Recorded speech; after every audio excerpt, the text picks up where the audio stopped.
Ric Bucher joins us. Doug Gottlieb Show here on Fox Sports Radio. Were you shocked by what you saw last night from the Lakers, Ric Bucher? Not really. I guess I was shocked to see them come out so lackadaisically at the beginning of the game. But when it came to the end, it really was. I thought the Nuggets demonstrated. There was two things. One, at the very beginning of Game 1, when Jokic was able to get wherever he wanted to against Anthony Davis, actually could move past Anthony Davis and get the spots. I tweeted out, "Oh, this is going to be a series," because I just felt I saw that. Yeah, I just saw I thought some things that were going to be difficult for Denver against the Lakers were not. Now, when the Lakers get a big lead, they're one of the best front running teams. When they got a little bit of room to maneuver. Suddenly, everybody's 3-point percentage goes up about 10% on that team, and they play better loose. But when it becomes a possession-by-possession game, to me, that's where they're not as good as we make them out to be, or whether they're at least vulnerable. And that's what I saw at the end of Game 2. And so even when they came back, the last 3.5 minutes, I looked at the way Denver was operating and the uncertainty with the Lakers, and I was not shocked by the outcome. And that's going to be the whole battle here. If Denver can prevent the Lakers from getting out and playing fast and opening up, a 15, 16-point lead, I not only think they have a chance of making this a long series, I think they have a chance of winning it. And that was not my thought going in. Here, can I give you I got a hypothesis that I've shared earlier in the show, and I want you to give me your thoughts on it, okay? Look, LeBron didn't have the same energy last night, and when he doesn't, he has a tendency to play kind of a little slower, and they struggle to get going. And I think that's because you're now at your third game in this series. Yeah. Whereas, in the previous series they played the Rockets, they finished up their first-round series easily. The Rockets went 7, and they also had those couple extra days off because of the protests. He's been fresh and rested. Even the start of this series, he was fresh and rested because the Nuggets had to come from behind and go 7 games. The longer this thing goes, the more human he becomes, and the slower starts you're going to see. Yeah, and certainly, his numbers looked good, but they were all static. It wasn't his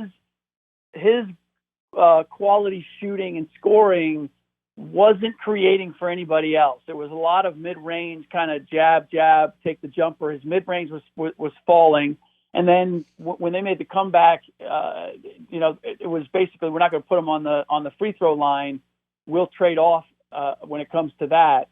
But if you look at the last 5 minutes of both games, in Game 2, LeBron James in the final 5 minutes of the game had 3 turnovers, 3 missed shots, and 1 air ball 3. And last night it was 1 for 3, 1 assist and 1 turnover. And Anthony Davis didn't take a single shot in the last 5 minutes of that game. So I'm just, and conversely, if you look at Jokic and Murray, both of them have been dynamic and contributed in the final minutes of both games that were close. So to me, that's the most interesting aspect of this is the overall numbers suggest that LeBron and AD are contributing, but I need them to work together to win games, these close games, and I haven't seen it in 2 games so far, and that's what gives me pause about the Lakers winning this series.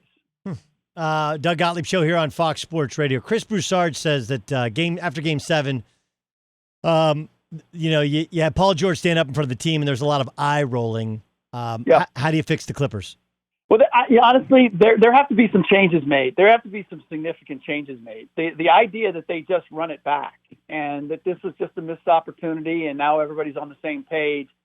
There is a dynamic there, I believe, on the coaching staff and the leadership of the team that simply does not equate to winning a championship. I don't know who the driving forces of that team. Pat Bev, I'm not even sure that on a championship team he's your point guard. Doc Rivers is more of a player's coach. He won his one championship with Tom Thibodeau, who we know as a real ramrod when it comes to being an assistant coach. Ty Lue wasn't that. I mean, I look down the Clippers bench and I think about that series and all of the missteps and the lackadaisical, lazy defense that they played, and that's really where they lost the series.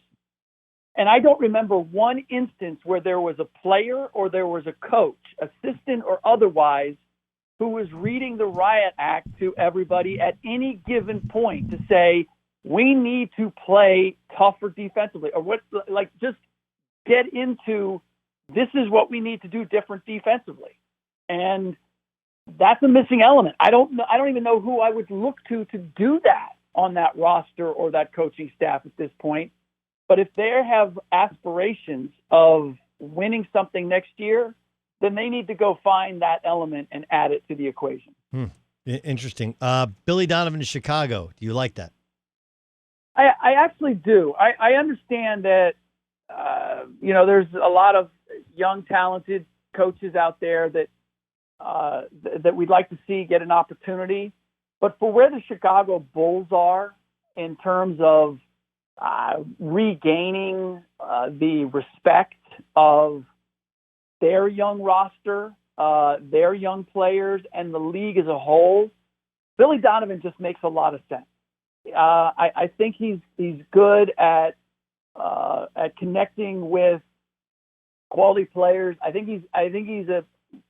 he has a way of developing players and at the same time holding the respect of guys that you would consider your stars. I think he demonstrated that in Oklahoma City. So, you want Wendell Carter Jr. and Zach LaVine to believe that you are, you're not just throwing something against the wall and seeing if it sticks.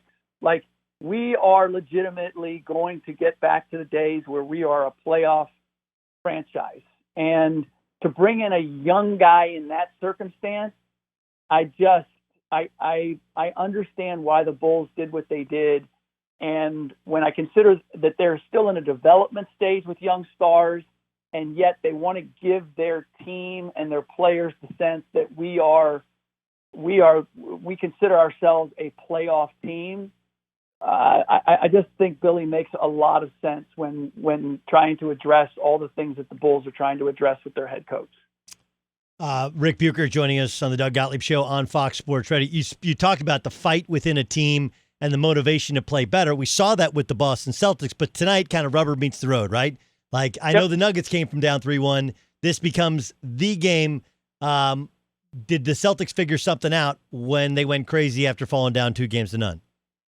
Yeah, well, they matched the Heat's energy. They really didn't in the first two games. I felt like it was a bit of a fist fight, and it wasn't so much execution as it was simply the Heat seemed to be a step quicker on everything, and they would get multiple rebounds, and you'd have that missed three that should be a Boston fast break the other way, and instead they're getting to it and they're swinging it and they're getting another three, and this time it's going down. So honestly, I just felt that they met their energy and matched the Heat's energy.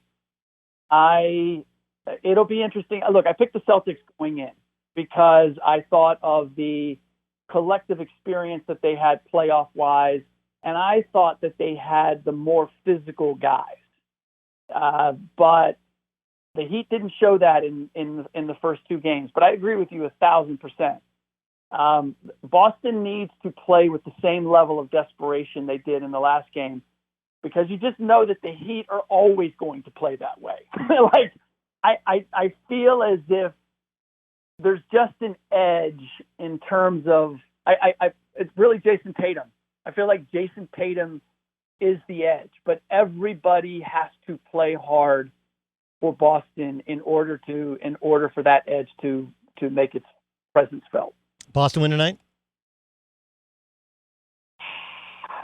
I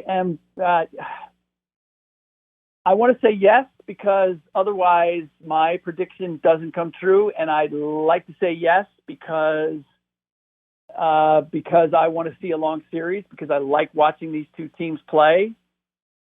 But Miami has shown me something through all three games, even in the way that they lost Game 3. That I just Bam Adebayo is such a difference maker. I thought it was the X factors were Jason Tatum or Bam. One of those two was going to force the other team, was going to create problems that the other team was going to have to do too much to address, and that was going to open things up for everybody else.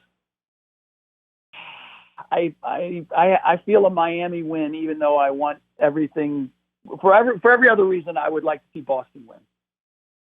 Great stuff, Buke. Way to really hedge that one. Yeah, I mean, you just really drew it out. Like, I knew you were coming around to a Miami win, but you just could have said, like, I'd like to see a series, but I think Miami wins tonight. Instead, now I'm late. Can't even ask you about the Lakers tomorrow night. But in the meantime, thanks for joining us. You're welcome. No, duly noted. I'll be more succinct next time. I'm messing with you because I love you. Thanks so much. Ric Bucher, Bleacher Report.